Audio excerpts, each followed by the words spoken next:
Good evening, friends, and welcome to Sleepy Time Tales, a podcast aimed at helping you to get a good night's sleep.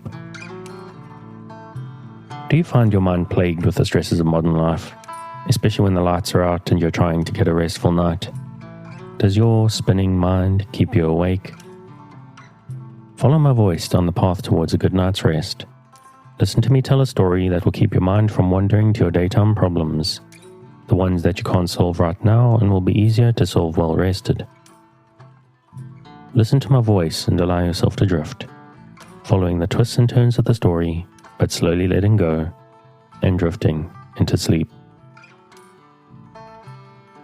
Now, many podcasts put their promotion and cup rattling halfway through or at the end, but because I'm hoping that you're asleep long before we get there, I need to put this stuff up front.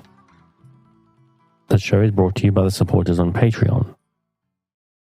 They are instrumental in helping me cover costs and keep the show running, and I'm getting to the point now where there's sort of enough coming in that I can start considering running ads and promotions for the show, because I'd like to reach more insomniacs. I know there's a lot of people out there who haven't come across it, and I want to put the show up in front of people. And you, my listeners, have done a lot of work. I know there's a lot of people who really told their friends and got more people listening, and I appreciate that so much. But those who are supporting financially on Patreon or occasionally throwing in the tip jar are going to help me to help the show to grow, because in the long run, I really would like this to be something I can do full time. So if you have the means and you would like to help me to continue to keep Sleepy Time Tales running and help me to reach more people, please check out patreon.com/sleepytimetales. The link is in the show notes as well, or from the website, to see what you as a supporter can get, because there are real rewards available from as little as $2 a month.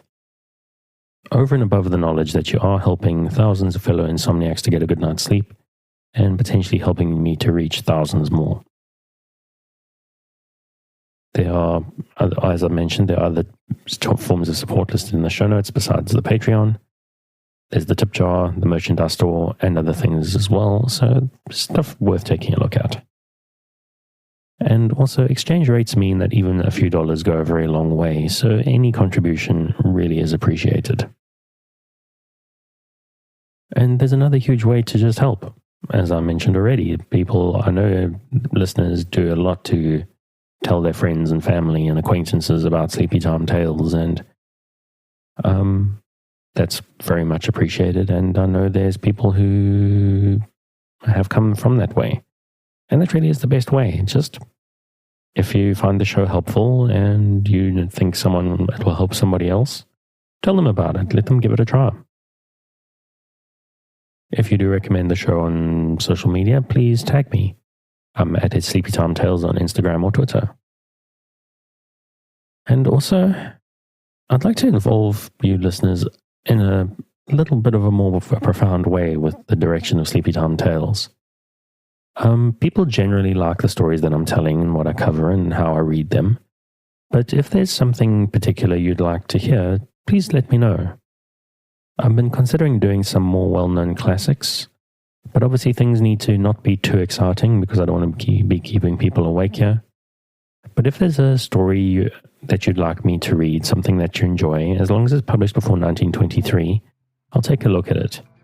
I also like Author's Life plus 70, just to make sure that I'm covered in all possible copyright territories, make sure things are public domain. But that's something I'll check myself. So if there's an older story that you like, pop me an email at contact@sleepytimetales.net and let me know. Last but not least, I have to shout this out every week in this promo section is I need to shout out the music. It's Un Désert by Kumiku. Their music is available on the Free Music Archive, and I've linked their website in the show notes, as they release stuff under different names and different styles, and a lot of it's very cool and definitely worth checking out. So thank you for your time, and back to the show. So what exactly is Sleepy Time Tales? What is this strange thing for? This podcast that you're supposed to fall asleep to? Lack of sleep in 2020 is something of a health crisis. And this is a podcast that is intended to help those that it can to get a restful night. Do you find yourself lying awake at night with your mind spinning and emotions in turmoil with anxieties of 21st century life? Do you wake up in the middle of the night and find yourself not quite able to doze back off at 3 a.m.? I'm here to help. My name is Dave, and I'm your narrator, here to help you into a restful night. I'm someone who has struggled to sleep ever since I was a baby. My parents had sleepless nights with me for many years, and even once I got old enough not to bother them anymore, sleep really always was a struggle for me. It was quite a bit later in life when I discovered the tendency for droning voices, particularly male ones, to act almost like a tranquilizer for me. I used to go to bed at night and lie in the dark and listen to podcasts because I expected to be awake all night, and I'd suddenly find myself waking up having missed everything I was trying to listen to. I cottoned on to what was happening here, and I started listening to podcasts specifically for the purpose of helping me sleep. And again, that worked very well. And then one day I came across a show that was designed and intended specifically for that purpose. Thought it was quite a strange idea, but I gave it a try, and after a couple of nights of trying it out, it really did work for me. But when I recommended it to others, people often didn't enjoy it. They got the concept, but they didn't like the narrator's voice, or they didn't like the way he told stories, and I took a bit of a look around and saw if there was anything similar, and there was nothing else quite like it. So I thought, I've got a boring, drony voice and a tendency to go on and on a little bit, and let me see if I can use those tendencies to help people that this other show that worked very well for me didn't work for. And so I started up Sleepy Time Tales. Now, every episode starts with this long intro. The intro is one of those things, not everybody likes it. If I get a negative response or a negative review, it's about the intro, but there are people, but it's here for a couple of reasons. You can always skip straight to the story. That's why I always put a timestamp in the show notes. But the story is not the point. And we're trying to get to the story, but the point actually lies quite strongly in this long intro. For people who are new to the show, I need to explain what the Sleep Podcast is for and why I think it's going to be helpful to you and whatnot. And then for people who've been listening to the show for a while who get what that's for them, it's still part of the system. By now, if you've been listening to the show for 6 months or a year, you're probably not even listening to what I'm saying right now, but it is here for you, because if you've been listening to the show for quite a while, and what we're trying to do here is we're trying to create new habits. We are using this opportunity before we get to the story to prepare your sleeping space and prepare your state of mind and prepare yourself for sleep. Now is the time to brush your teeth and snuggle into your blankets and make sure you got some fresh air, but your environment is warm but not too warm, and that you're nicely snuggled in and whatnot, because we are here building a space together to help you to get a good night's sleep. Also, as far as I know, there's a couple of different ways you can engage with the show.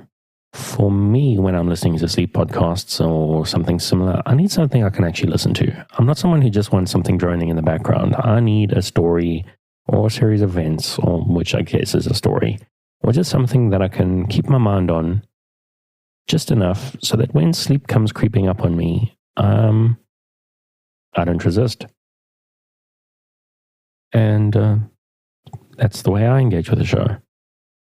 Now, there's a second way, which, like I said, I mentioned having background noise. A lot of people just like something that's like white noise, basically, some sort of equivalent. Some sound in the background, whether it's rain or the ocean or some dude just droning on and on about nonsense, basically. Now, as I said, a lot of people complain about the intro because they want to get to the story, but really the story is not the point. But despite that fact, let me tell you a little bit about tonight's story. Tonight's story is the second part of a story that we've done quite a while ago, actually. It was Just a Girl, and I've gone blank on who the author was. Yes, Just a Girl by Charles Garvis. You may recall the story if you stayed awake long enough. It was about a group of men in an Australian mining camp. One of them found a young lady sadly deceased with a young baby girl with her who was still alive. They tried to find where the baby belonged to and weren't successful, and essentially the mining camp adopted her. It's utterly cute little story. I really enjoyed the beginning part of it. And it ended in a little bit of an uncomfortable spot where the girl who grew up in a mining camp had a big crush on the man who essentially considered himself her father. But the story picks up a little bit after that, and she's meeting a new young man from a sort of noble background, although poor, and she seems to be more interested in him rather than the older father figure. So I'm glad the story's taken this turn, as far to be honest. Quite a cute little story, and I really am enjoying it. So I'm glad to have picked it up where we are. But whatever the story is, whether it's young women with inappropriate crushes or young men with crushes on those women, the story doesn't really matter, because ultimately what we're trying to do is just distract your mind here a little bit. Keep a light mental grip on the story as I tell it, and don't force the sleep. Allow it to come for you while you're not looking, sort of sneak up on you. That's what works for me when I'm struggling to sleep. Now, obviously, I'm hoping that you're asleep before we get to the end of the episode, but it's very important that you don't feel pressurized. If this is your first night listening to the show, it very well may not work for you, and that is to be expected, actually, because, to be frank, it's a bit of a strange idea. If you're new to the show and you've made it this far, well done, proud of you. Let's carry on working together to help you get a good night's sleep. I do recommend you give it maybe 3 nights to give it a try. Like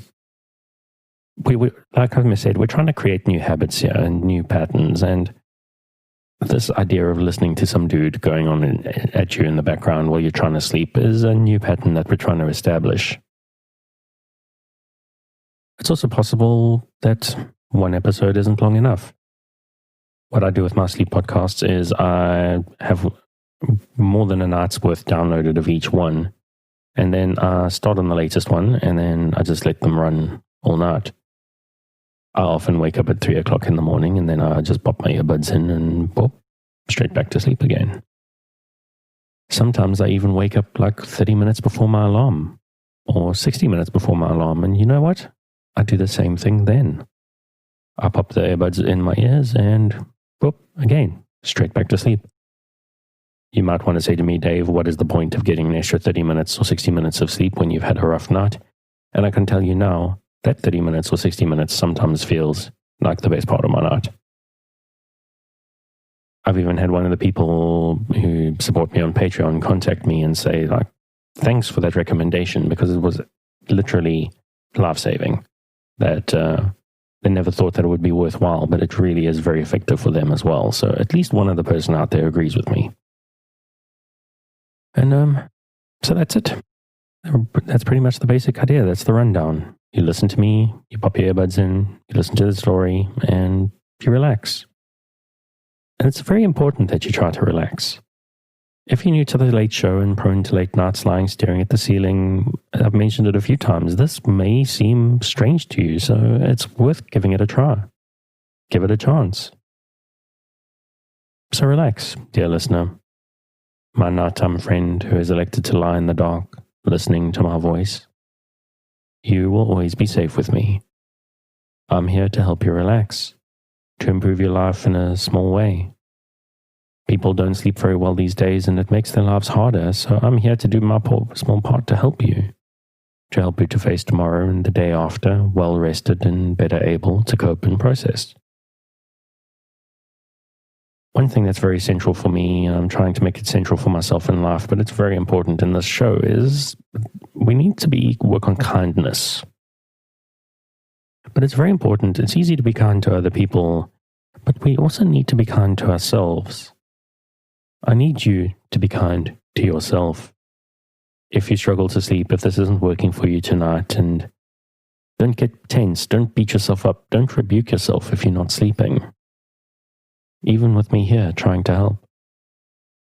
Frustration is one of the great enemies of a good night's sleep, and the intention with this podcast is to help short-circuit that frustration, to distract that feeling that you get when we blame ourselves for not being able to let go and just drift into the dark. So take a breath.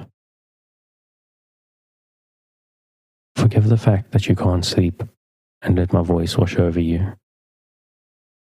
Take another breath. Imagine the warm darkness rising up, inviting you to sleep and to a better life starting tomorrow. And if you can't let go, forgive yourself and try again tomorrow. If you've had a life of insomnia, sleep is something like an enemy, but it is not your enemy. It's a natural process that we've been pulled away from by stress and life and supposed progress shining bright lights in our eyes at all hours. I'm here to work with you, to create a safe space, a cocoon in which you can curl up and allow nature to take its course. So if you're still with me, thank you for staying. If you're already asleep, we'll chat again soon. And of course, you aren't hearing me, except maybe in a dream.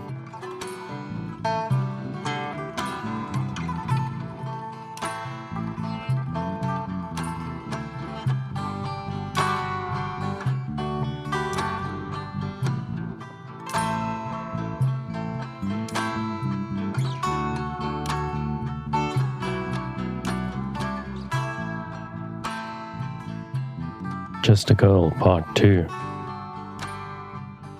Esmeralda laughed and threw her hair from her forehead with a slight graceful jerk, which was unconsciously maddening. I did mean to send you to a boarding school at Melbourne, he continued in his slow, low voice, but I've had a run of bad luck lately. I'm sorry for that, said Esmeralda. Not that it matters. I shouldn't have gone. Indeed, he said, rolling another cigarette. So you will have to do with the penman, and I shall take it as a favor if you cease to worry what remains of his hair off his head, and learn as much as you can without any great inconvenience. Oh, if you make a favor of it, Varley, all right, although I don't see the use of it. Well, you see, he said slowly, you are growing up and you will marry some day. She received the information with an expansion of her glorious eyes. Shall I? I know who I shall marry. I'm glad to know that, said Varley. It simplifies matters. Yes, I shall marry you, Varley dear, she remarked coolly as she wound a wreath of flowers around her hat. I think not, said Varley. Why not, she demanded. I'm very fond of you, and you are really the handsomest man I ever saw, and the very nicest. He did not smile at her innocence. For 2 reasons, he said. First, because I'm old enough to be your real father, and secondly, because I should wish my ward to marry someone better than a professional gambler. If it's good enough for you, it's good enough for me, she said, and I shall never love anyone half as well as I love you. She took off his hat and put her flower-bedecked one in its place, and strange to say, Varley's remarkable good looks came through even this severe test triumphantly. She put her arms around his neck and kissed him, the sweet, unconscious kiss of perfect innocence. Varley did not return the caress, and making a proper exchange of hats, put her on the pony and walked home beside her. Although she had taken his admonition so easily, it produced a marked change in her. From that day the penman had no cause for complaint. She learned with patience now, sitting for hours over her books, her ink-stained fingers thrust in her hair, her mobile lips repeating long rules of grammar and intricate passages of English and other history. But no one knew what she suffered. One day, she was a little over 17. She was riding through the wood that rose from the edge of the stream halfway up the hill, her hat tilted over her eyes, her soft, full voice singing melodiously, when her horse, a beautiful young chestnut, purchased by the camp for her special use, started and shied and then neighed. An answering neigh came from behind the trees in front of her, and another horse trotted towards them. It was saddled but riderless, and Esmeralda pulled up and looked for the owner. He was nowhere to be seen.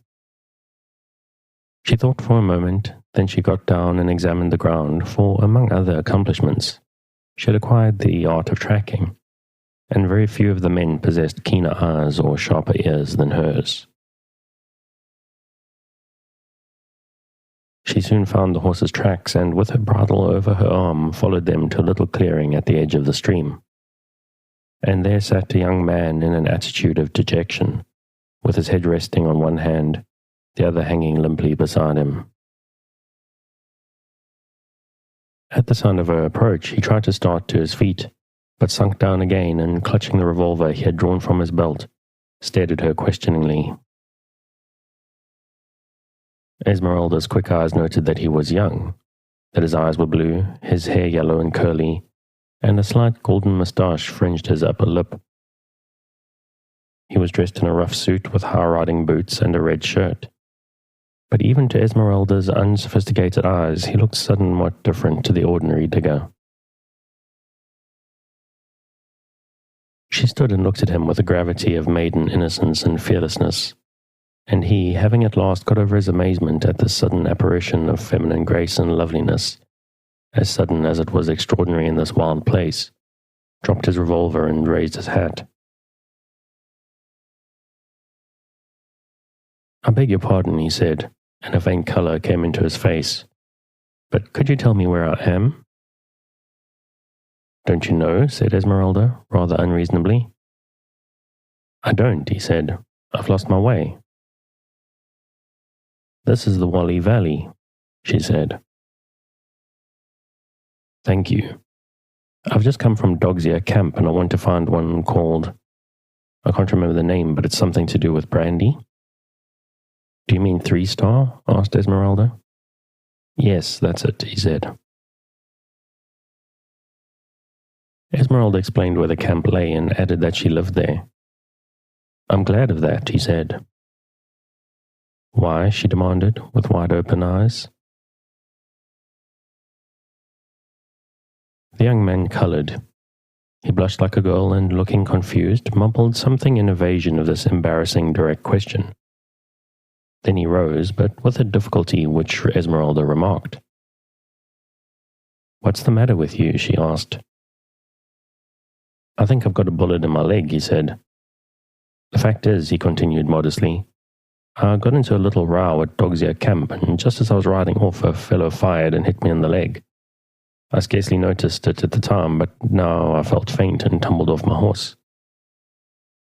"Let me look," she said. But he drew back shyly. "Oh, it's nothing," he said, "and I'm all right now, or should be if I could get my horse and mount it." "You sit down," she said. "I'll get your horse, just hold mine." She went off into the wood and presently returned with his horse. He thanked her warmly and gratefully. "Now," he said, staring ruefully at the saddle, "the job will be to get up."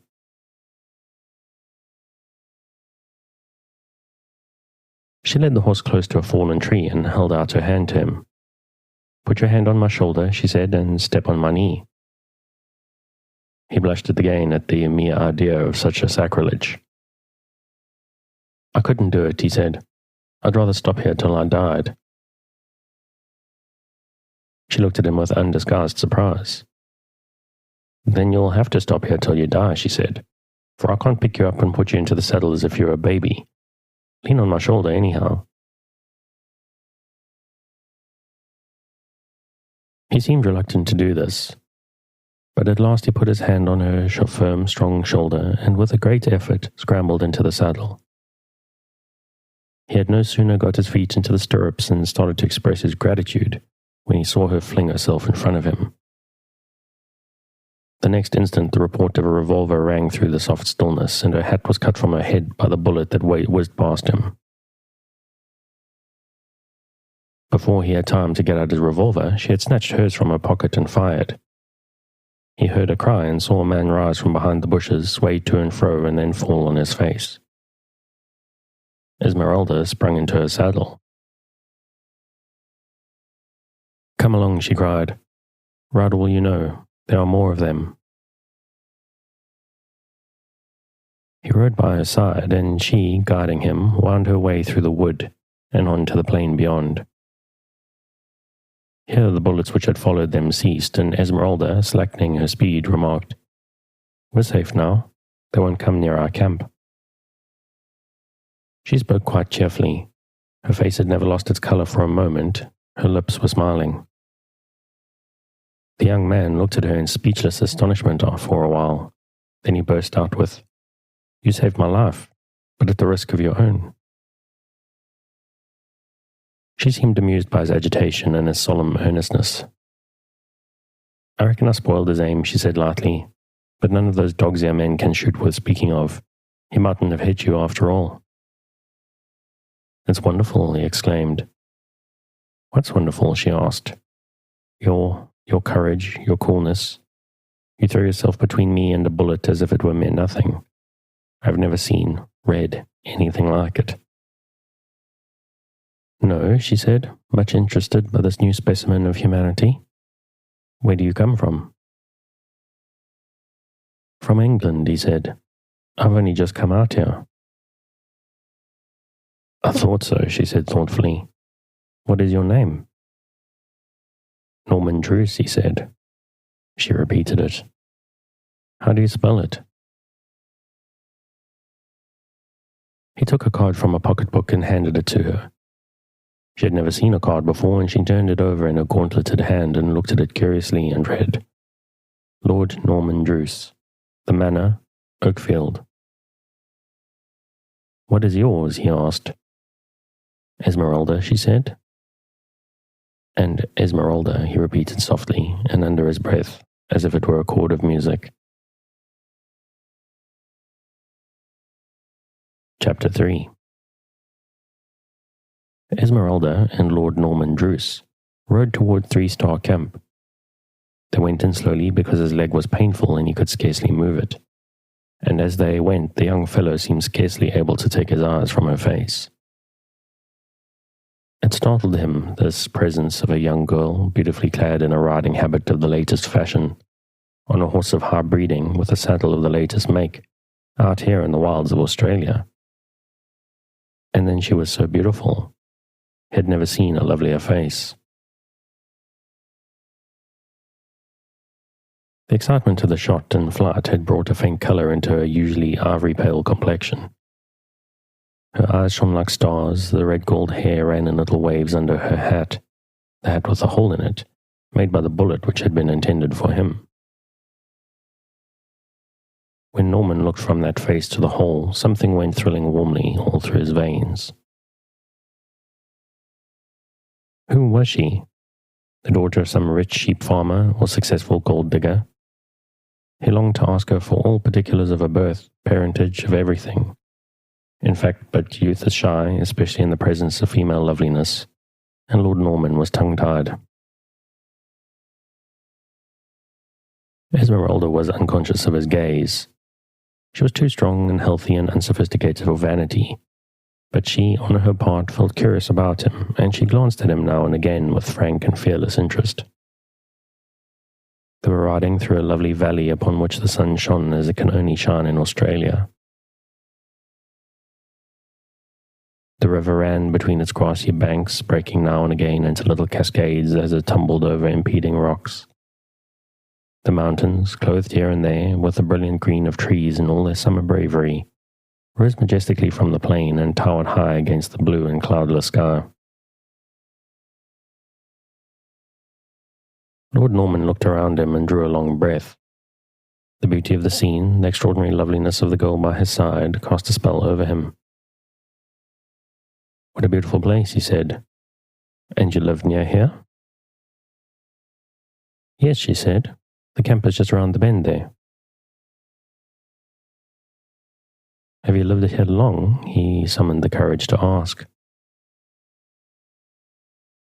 Her voice seemed to harmonize with the music of the water, and he found himself mentally repeating her words as one tries to repeat a line of a song which has caught one's fancy. All my life, she said. I have never been away from it. He looked at her wonderingly. What's the matter? She asked. Nothing, he stammered, colouring. It only seems strange, to have lived in one place out in the wilds here all one's life. She thought this over. Where do you live? She asked. Oh, in England, he said. In the country sometimes, in London at others. London is the capital of England, she remarked. Paris is the capital of France. Berlin is the capital of Germany. She fired off the sample of her knowledge of geography with grave pride. He looked at her and smiled.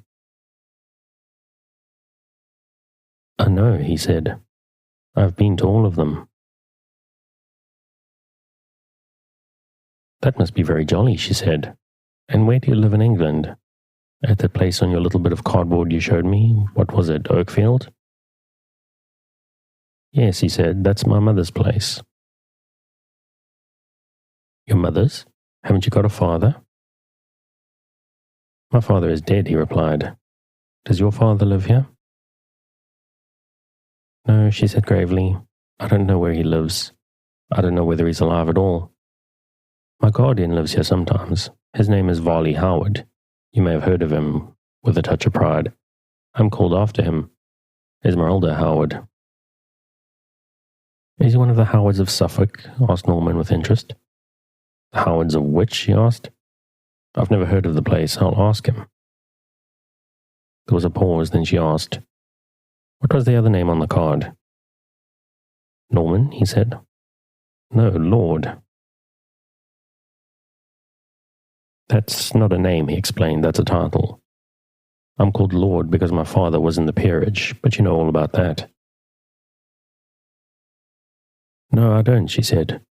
We haven't got any lords in the camp. We've got a man who's a baronet. Yes, that's it. But we don't call him Lord. The boys call him Smithkins. I don't think that's his real name, but barely anybody goes by his right name in the camp, especially if it's a grand one. They don't like grand names. I dare say they'll call you something different. He laughed. I don't mind, he said.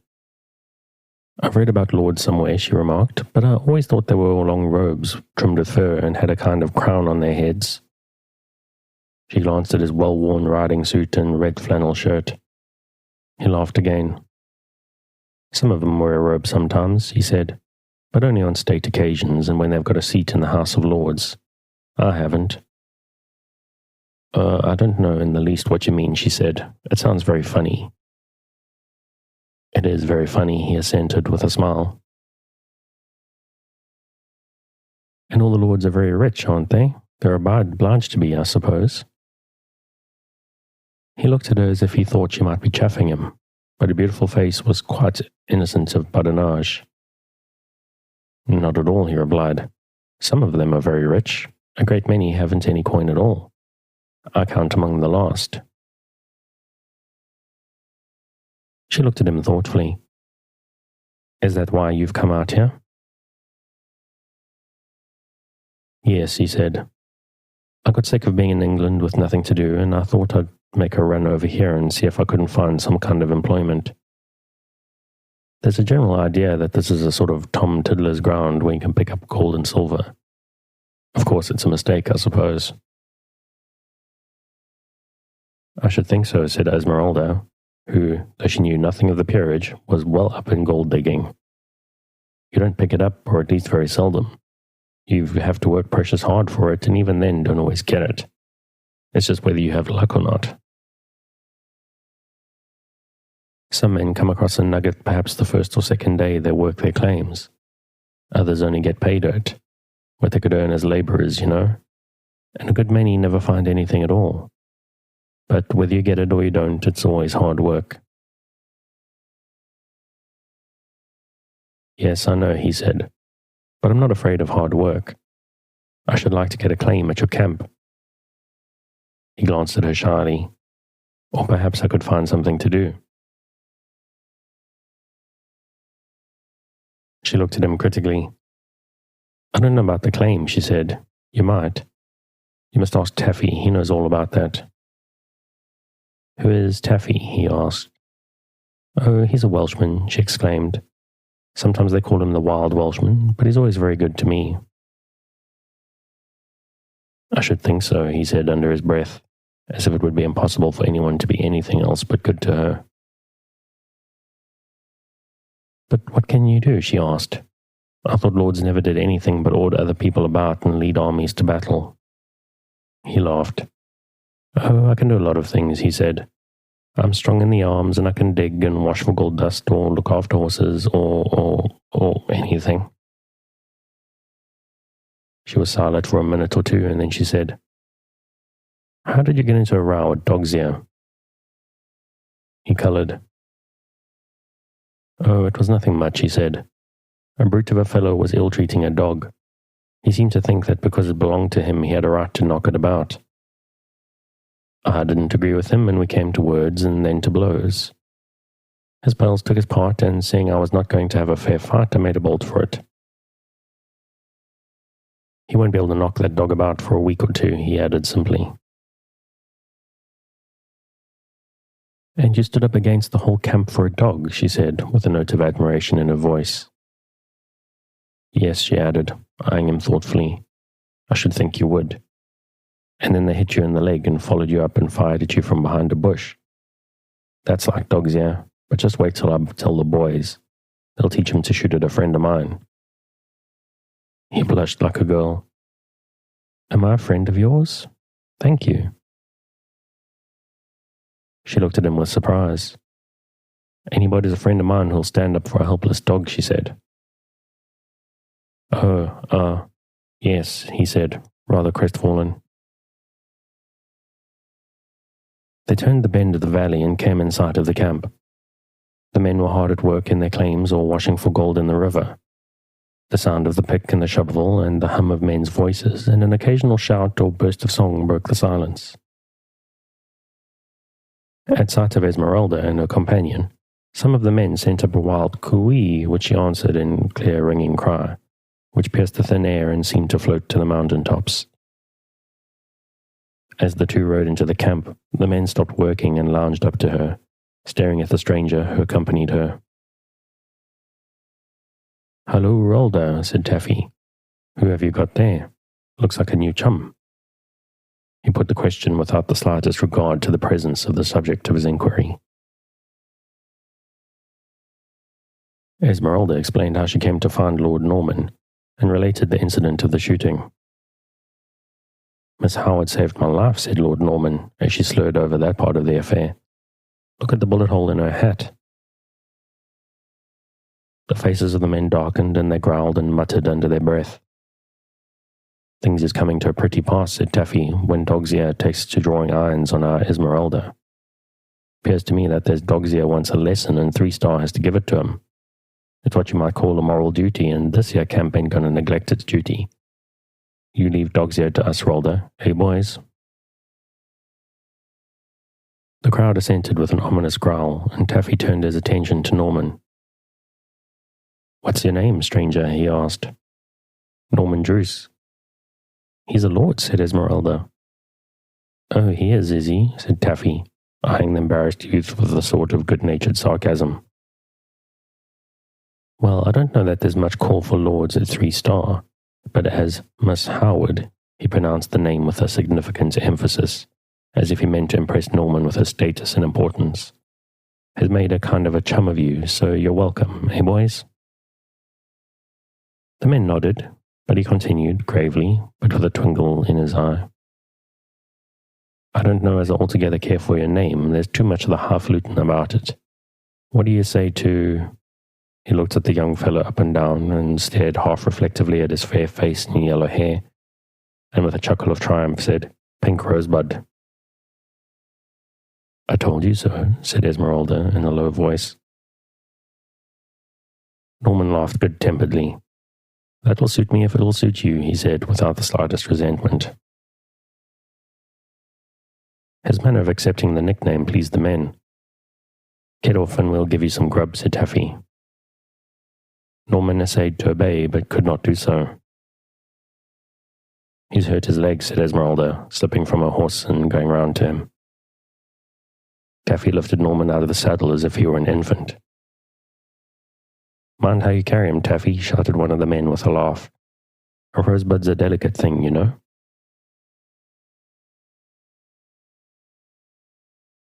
Taffy assisted Norman into Taffy's own tent, and the doctor was sent for. Esmeralda threw herself down outside the tent while the examination was taking place.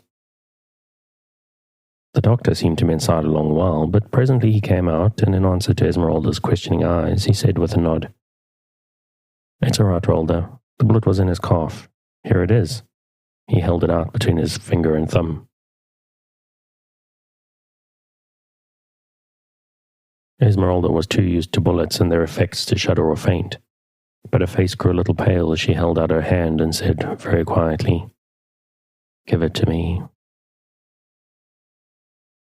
He dropped it into her hand with a laugh, and she looked down at it and turned it over with a slim brown finger. Then she slipped it into the inner breast pocket of her habit. He's a plucky young devil for all he looks like a girl, he said, filling a blackened clay pipe 3 inches long. He never so much as winced, and though I must have hurt him pretty badly, he'll have to keep in bed for a time, and when he does go about, he'll hobble a bit for a day or two. You'd better send Mother Melinda to look after him. It's kind of a job that'll suit her down to the ground. Esmeralda nodded. What are you going to do with that bullet, he asked. Wear it for a charm? You mind your own business, said Esmeralda, and she got up and walked toward her own hut with her nose in the air. That night, a party from 3-Star Camp paid a visit to Dogsia, a visit which will be remembered while Dogsia continues to exist. Some of the 3-Star Camp men came back with various injuries which kept the doctor employed for some time. How Dogsia came out of the business is not accurately known, for the 3-Star Camp men were not given to bragging. But judging by the air of satisfaction which pervaded the whole camp for quite a week afterwards, it may be assumed that Dogsia was pretty severely punished. At any rate, no member of that camp ventured to come within shooting distance of 3-Star for a considerable period. By nightfall, Norman grew feverish. Mother Belinda, who was an admirable nurse, was, if not alarmed, a little anxious as she stood by the hard mattress, supported by a half-dozen boxes instead of a bedstead, and listened to the young fellow's incoherent and rambling monologue. And she was a little startled when, long past midnight, the flap of the tent was lifted and Esmeralda entered. She glided in and stood looking down at the flushed face and staring blue eyes. Is he very ill, Melinda? She asked in a whisper. Mother Melinda nodded. I'm feared he be, she said. He's in a kind of fever through having that bullet in him so long. After a pause, she remarked, He's main pretty to look at, ain't he, Rolda? Like a girl almost, with them eyes and that hair. Esmeralda nodded. I want another towel to soak in water for his head, said Mother Melinda presently. Run down to the hut, Rolda dear, and get it, will you? You go, said Esmeralda. I'll wait here. Mother Melinda threw a shawl over her head and hurried off, and Esmeralda damped the towel afresh and bathed the burning forehead. Norman was talking all the while in an unbroken string of words, and Esmeralda listened. At times he was back again in England and among his own people. He spoke of his mother, of the manor, of his club in London.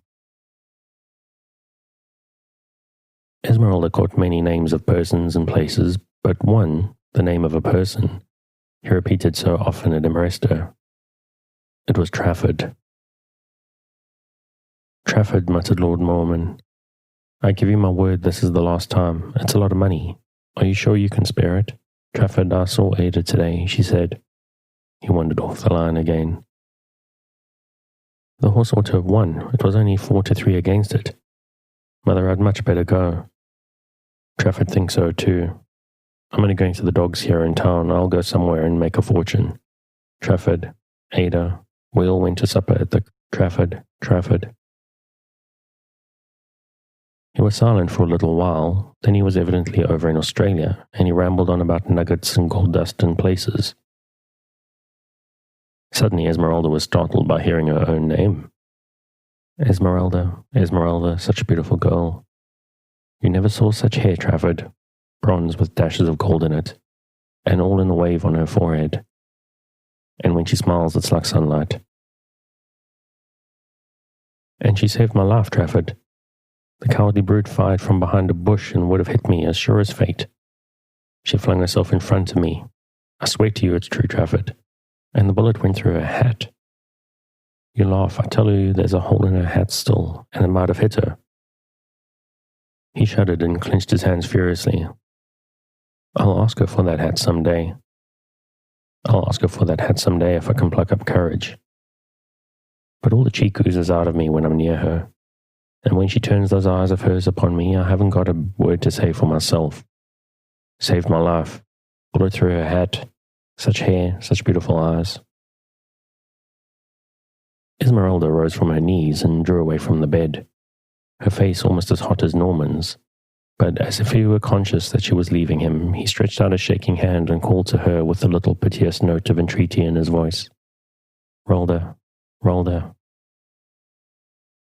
She went back to his side and, kneeling down again, laid her cool hand upon his hot brow.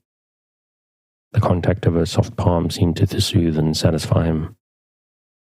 He murmured her name again, and his lips formed it even when he ceased to speak. When Mother Melinda hurried in, she found him still and quiet, with his eyes closed and a faint smile upon his boyish face. Esmeralda drew her hand away quickly. Why, Lawk's alive, said Mother Melinda, bending over him, if he ain't asleep. Esmeralda rose with downcast eyes and went to the door of the tent without a word. With the flap of the tent in her hand, she looked back at the face upon the pillow. A strange look, half puzzled, half frightened. Then, still without a word, she went out. Chapter 4. Esmeralda did not go again to see Lord Norman. She did not even ask after him, and she listened to Mother Melinda's daily report in silence and without any comment. Not even when Mother Melinda remarked one day, "That there Rosebud is getting mighty fractious. Yesterday he jawed me something fearful because I wouldn't let him get up and go out to the camp. I reckon he's getting better. Men's always like that when they're on the mend. The Rosebud shied a tumbler at Taffy yesterday when he said he'd better lie there another day. He's always asking after you, Relda. Seems mighty curious about you altogether." Esmeralda made no response but left the hut. Lord Norman got about again presently and was received by the men with a kind of rough welcome. There was something about him that took their fancy, and he speedily became a favourite. He wandered about among the claims and along the river with the aid of a stick, and the men kept a sort of protecting eye upon him, inviting him to share their meals and offering him unlimited whisky and tobacco. Taffy took quite a paternal interest in him, and as Norman sat upon the edge of the claim, watching the bearded giant at work, Taffy poured out the vast stores of experience for Norman's benefit and amusement, and inducted him into the mysteries of mining. While he was wandering about, Norman was continually on the lookout for Esmeralda, but he saw nothing of her. He asked where she was and was told that she was in the camp or somewhere about, and he wondered whether she was avoiding him. The idea made him unhappy and uncomfortable, and he asked himself all day long what he had done to offend her. One evening he went into the Eldorado. The saloon was full, but the men were listless and bored, for the night was hot. Billiards had lost their charm, and there was no card playing, for Varley Howard was away. There was an old piano in a corner of the room, and Norman, after wandering about and declining innumerable offers of whiskey, limped up to the ancient instrument and began to strum on its yellow and worn keys. The men stopped talking and turned to look at him. "Blessed if the rosebud ain't a musician," said Taffy. "Keep it up, my gentle flower. Can you sing?" Lord Norman blushed, as was his wont, and began to pipe a drawing-room ballad. He had a particularly clear and sweet tenor, and the men listened in profound silence, and with unlimited delight. When he had finished, they shouted bravo, and Taffy smote him on the back, so as almost to send him through the piano. "Bravo, little un," he said. "We ought to have called you the Nightingale. Pipe us something else." Lord Norman sung them a roistering sea-song with a spirited chorus, which the men caught up and shouted with keen enjoyment. He was kept at the piano singing and playing until he was nearly hoarse, and when he gave in, Taffy seized him and perched him up at the top of the instrument and called for 3 cheers, which were given with such heartiness that Dan McGrath glanced at the tin roof apprehensively. Laughing and blushing, Norman got off the piano and made his way out into the open air. As he passed through the doorway, he brushed against something and saw that it was Esmeralda. She wore a short skirt and had a red shawl thrown over her head. Miss Howard," he stammered, with a note of glad surprise in his voice. She shrunk back a bit and looked around as if to fly. Then, as though she was ashamed of the impulse, she faced him and regarded him steadily. The moon shone down full upon her face, and its beauty kept him silent for a moment. In her rough dress and gypsy-like shawl, she looked a totally different person to the young lady he remembered in the red fern habit and heath hat. "I'm so glad to see you," he said at last. "Have you been quite well?" "I'm always well," she said. "I asked because I haven't seen you about," he said. She looked down and made no response. "Have you been outside listening long?" he asked. "A little while," she replied. She had been there for over an hour. "Was that you singing?" she inquired casually. He laughed. "Yes, I was howling to the boys." "You sing very well," she said. He muttered the conventional acceptation of her approval and then looked at her wistfully. "What a lovely night," he said. "One never gets such a night as this anywhere else than in Australia. The river would look jolly in the moonlight. We could see it if we went down a little way. You wouldn't care to come, I suppose?" She glanced from side to side and then up at the moon, as if undecided. He watched her maidenly calm face with an unconcealed eagerness. "It's not far," he pleaded. She said nothing, but moved forward, and with a leap of the heart he walked by her side. They went down to the edge of the river in silence. Esmeralda seated herself upon a boulder bleached white by the sun, and he dropped unobtrusively at her feet. "Are you better?" she asked, breaking the silence. "Oh, I'm all right, barring a little stiffness," he replied. "And that will go off in a day or 2. Everybody has been awfully good to me, and as for Mother Melinda, I hope she doesn't mind being called Mother Melinda." "She hasn't got any other name that I ever heard of," said Esmeralda. "Well, she's been like a mother to me, at any rate. I couldn't have been better nursed if I'd been home at the manor, and I must have given her a fearful amount of trouble. I was off my head for some time. And, Miss Howard, speaking of that, I wanted to ask you something." "What is it?" said Esmeralda. He looked up at her slyly as she sat in an exquisitely graceful attitude, her brown hands folded loosely in her lap, her head slightly thrown back as she looked up at the moonlit sky. "Mother Melinda told me that the night I was raving like a lunatic you came into the tent and stayed for a little while.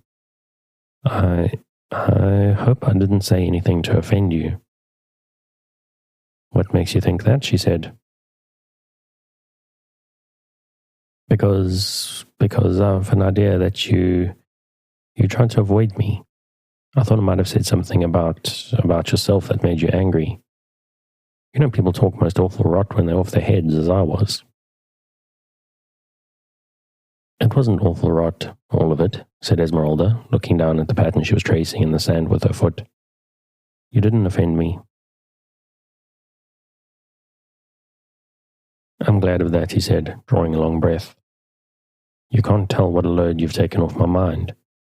I've been wishing that they'd gag me when I began to ramp. You talked a lot about your people. I suppose, especially about someone called Trafford. Who is he? He sat up with sudden interest. Oh, did I talk about Trafford? He said. Dear old Trafford. He's my cousin. What's his other name? She asked. He laughed. Oh, he has half a dozen, but we always call him Trafford, because he's the Marquis of Trafford.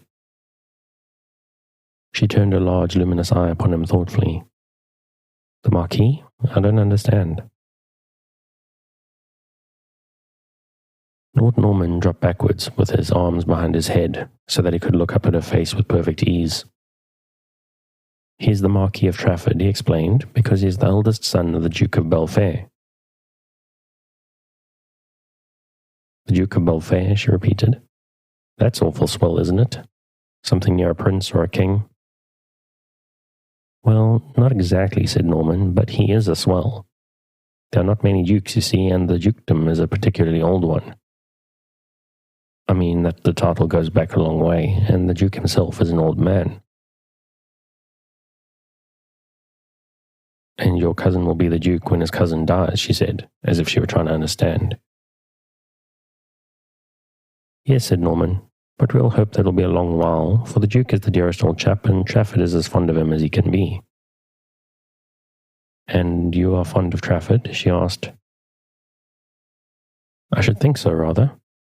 Why, there's nobody in the world like Trafford. Why? She asked, not unreasonably.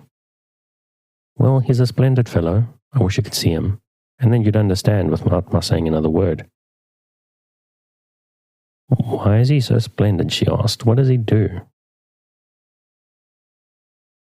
Norman sat up in his eagerness to explain. Oh, he does everything, and he does it better than anyone else can. He's a first-rate shot. You should see him stalking a deer. There's no tiring him. And then he rides. It's a treat to see him going across country as straight as a line, and taking everything as it comes, just like a bird. And then he's the best-looking fellow in London. What is he like? She asked, with a woman's curiosity on this most important point. Oh, said Norman vaguely, he's tall, not too tall, what you call women call graceful. All muscle and not an ounce of fat. Can knock a man down with a straight one from the shoulder. There's heaps of men who can do that, she said, half jealously. And he's got one of those dark, good-looking faces, something like an Italian or a Spaniard, and yet it's quite English too. And dark eyes, and I can't describe him. You want to see him. All the women rave about him. And so he's pretty conceited, she said, with a little curl of her lip. We had a man here like that once. They called him the barber's block. They said he curled his hair. He went off with Dan McGrath's niece, and Dan shot him in the arm and brought her back. Lord Norman laughed. Trafford's not at all like that, he said, and there is not a bit of conceit or vanity about him. I don't think he knows he's good-looking, or that most of the women are madly in love with him. He's not that sort of fellow. He's grave and quiet. Poor old Trafford. Well, you see, said Lord Norman, he's got a good deal to think of and worry him. Although the Duke is such a swell, he's poor. I thought a Duke could never be poor, she said.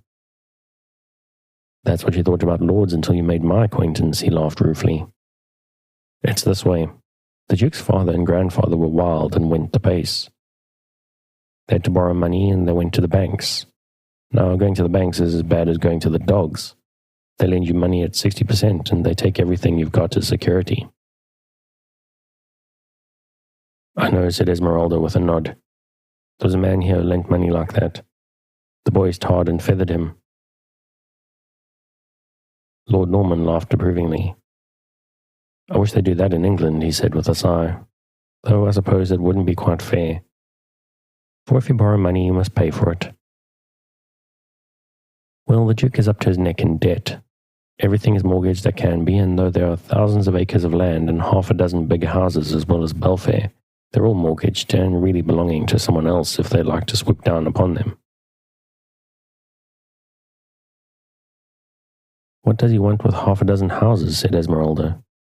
He can't live in them, though he's a duke. Not all at once, said Lord Norman, smiling. In fact, he never leaves Belfair, and Trafford, when he isn't there, has rooms in the Albany and dines at his club, off the joint.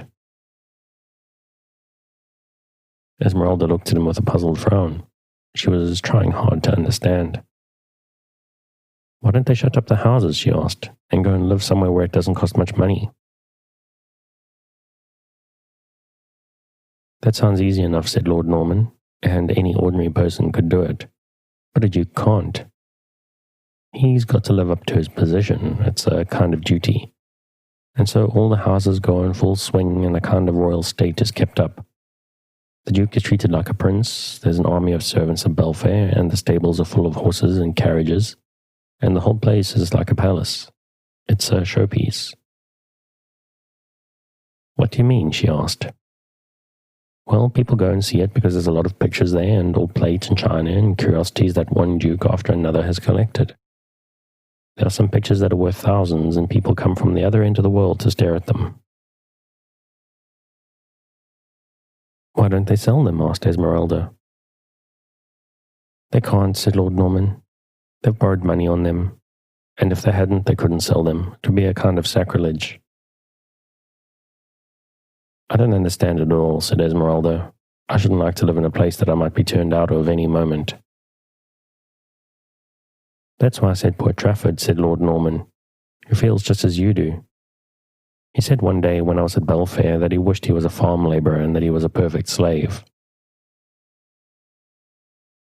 She was silent for a minute or two, and Lord Norman, gazing at her with all his heart in his eyes, had forgotten the house of Belfair and its difficulties, and everything but the fact of her presence and her delicate profile standing out like a cameo, when she said suddenly, "Who is Ada?"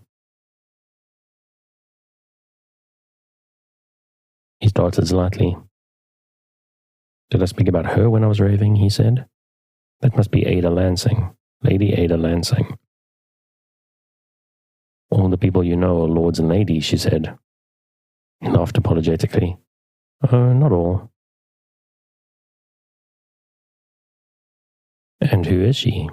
Is she a great friend of yours?" she asked. "You spoke of her almost as much as you did of this Lord Trafford." "Oh yes, she's a friend of mine," said Lord Norman. "She has a great many friends. She is one of the London belles." Esmeralda understood this at any rate. "Is she so very pretty?" she asked with keen interest. "Oh yes, very," he said. "Her portraits are all in the shop windows." "Why do they put them there?" she asked with wide open eyes. "What is she like?" Lord Norman tilted his hat over his eyes and considered. "What is she like? Oh, she's fair, with a lot of yellow hair, like spun silk. And she's tall. It's difficult to describe her. Trafford once said that she was a daughter of the gods. I don't know what he meant, excepting that she was very graceful and stately and all that." "A daughter of the gods," she repeated. It is needless to say that she had never heard of Tennyson, but the well-known and oft-quoted line conveyed something of its meaning to her. And can she ride and shoot and swim? Could she climb that tree there? She did not ask because she herself could do those things, but because she wanted to know more about this grand young lady who was a daughter of the gods, whose hair was like spun silk and whose portrait was in the shop windows. Yes, she can ride after a fashion on a very tame Gigi, and she goes around the park like they do in a circus. As to shooting, he smiled.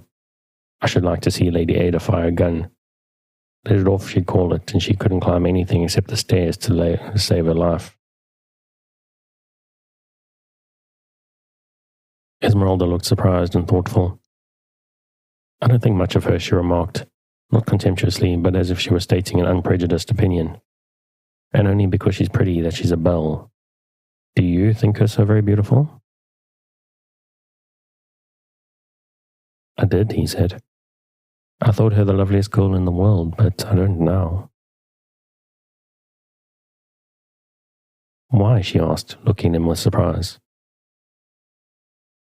Because, Esmeralda. His voice was almost a whisper, and even her innocence, enlightened by her remembrance of his delirious calling upon her name, could not but discern the meaning in his eyes and his voice. Esmeralda, he whispered again, don't be angry with me. I love you. She did not start to her feet. The ivory whiteness of her face remained unchanged. She turned eyes upon him with an expression in them of half-troubled wonder.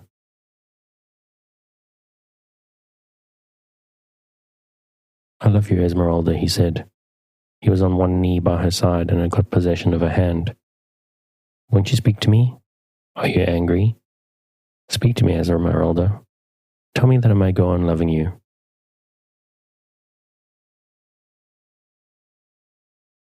She drew her hand from his and rose and stood looking straight before her at the river, almost as if she were in a dream, as if the strangeness of his words had cast a spell over her. He tried to take her hand again, but she drew back beyond his reach. No, she said in so low a voice that he could just hear it. Then she turned away from him. He rose from his knees to follow her, to urge his suit, but looking over her shoulder, she shook her head as if to bid him stay where he was. And then, not swiftly, but slowly, as if she were a spirit of the moonlight, she glided away from him.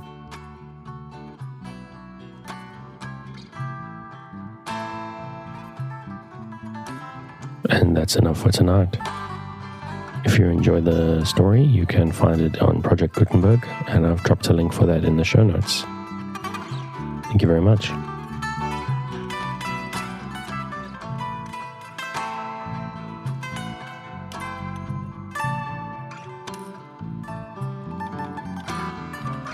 Thanks again for joining me on this episode of Sleepy Time Tales, the podcast designed around a bedtime story to help you to get a restful night. New episodes will be released every Sunday night to give you something fresh to help you rest in a new week. But make sure to subscribe in whatever service you use so that you get new episodes whenever they come out. A reminder that the music for tonight is Un Desire by Kumiku. Check out more of their work on their website, which you'll find linked in the show notes.